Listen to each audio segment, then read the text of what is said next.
Hello, this is Jason from Two Sparrows Design and Development bringing you another video blog. If you find this information to be beneficial, please share it with a friend. Take time to follow us on our social media accounts on Instagram, Twitter, and Facebook. The links may be found in the notes below. Take time to check out our website as well, twosparrowsls.com, regarding information on our background, why we do what we do, and how to partner with us to bring your product idea to life. With that out of the way, let's get to today's topic. Vetting your product idea. So, you have a product idea? Whose opinion matters? Let me set the stage for you.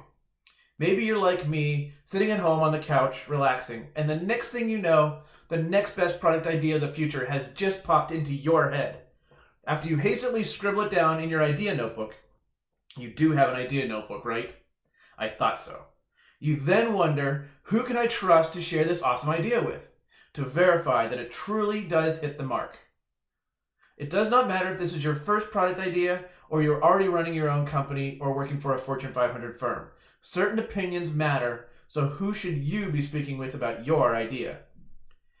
You may be wondering, how do I find an audience to share my idea? If you go online, you may learn about what to do next. You may come across terms such as focus group, voice of sales, and voice of customer. Each of these has their own place in providing product feedback. Focus groups, for example, are important in that they have a captive audience that is able to interact with each other. However, focus groups require a significant amount of time and effort to find individuals within the sphere of your product idea. Another key part of using a focus group is that you should be anonymous to the members, that you don't sway their opinions when providing feedback. From my experience, I've had great success with voice of customer.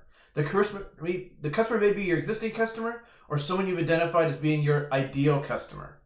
Ask them what they want in a product. If you take the time to have one-on-one conversations, you will likely get pages of information and feedback. If you are just starting out, you're probably wondering, how do I find my ideal customer to speak with? There are a few ways. One way is to start cold calling them and telling them that you want their opinion. That may work, but is likely to take a lot of calls to get enough feedback. The benefit of this approach is that anyone you speak with at this stage is likely to buy your product when it launches. An easier path, especially when starting out, is to join social media groups that your ideal customer would belong to. Start out solving problems and addressing concerns that they have, and then start asking questions about other challenges that they have, products or services on their wish list. Be creative, do whatever you think makes sense to get the conversation going. For an established firm, you're already on your way. You already have a few products that you're selling, and it's important to gauge the feedback from your sales team. This is called voice or VOS. Your sales team is on the front line. It is likely that if your new product idea is adjacent to existing products, your salespeople have already talked to the customers that have a need for the new product and know what features specifically would make it easy for the salespeople to sell. I will say that again. Your salespeople will give you feedback on products that will make it easy for them to make sales. Putting together product feedback strategy. For best success, use voice of customer. For additional benefits, also utilize voice of sales. Talk with your customers, learn what they need. This will bring the most success. When reaching out to others, make sure that you have an NDA, a non-disclosure agreement in place. You and this person may have been best friends since 3rd grade, or they may be a family member. It does not matter. Have them sign. This also goes for customers or potential customers when sharing your product ideas ahead of a product launch. For example, I send my potential customers an NDA form before or right after an initial meeting. Therefore, they know that our conversation was had in confidence and that the ideas they shared with me are protected. In closing, to share a little about how the process works for me personally, when I have a problem that needs to be solved, I'm obsessed with finding the solution. Most times I end up not being able to sleep, dreaming about solutions, working through each idea, fine-tuning the concept.